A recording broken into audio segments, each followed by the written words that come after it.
दोस्तों, आज की सबसे बड़ी खबर, अजीत पवार ने तोड़ी एनसीपी, थामा बीजेपी का दामन। महाराष्ट्र की सियासत में एक बड़ा सियासी घटनाक्रम हुआ है। विधानसभा में विपक्ष के नेता अजीत पवार अब शिंदे सरकार में शामिल हो गए हैं।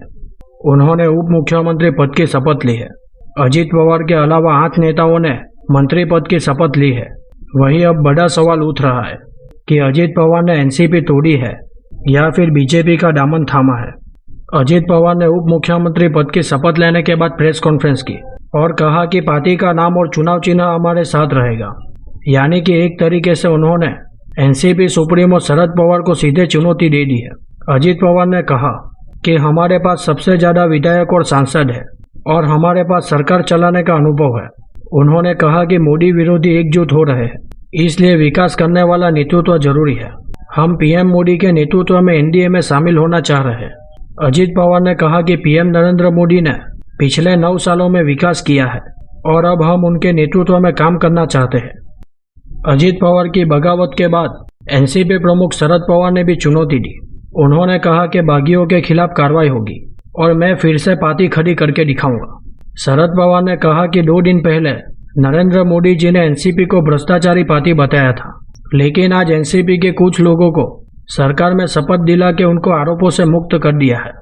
एनसीपी नेता शरद पवार ने पार्टी में तूत के बाद रविवार को मीडिया से बात करते हुए बीजेपी पर हमला बोला।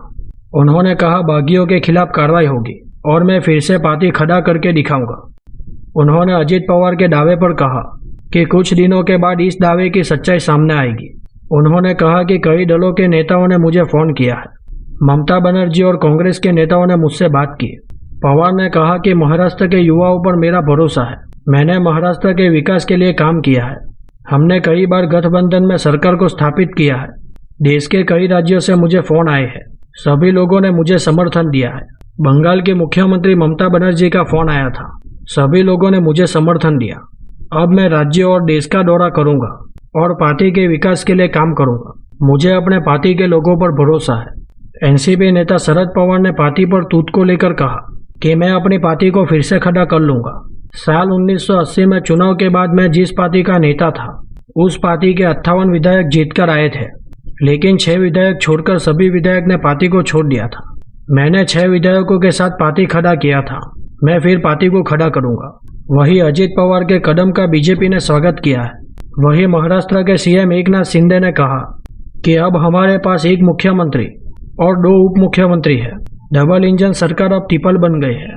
उन्होंने कहा कि अजीत पवार के अनुभव से महाराष्ट्र को फायदा होगा और अब तेज गति से विकास होगा।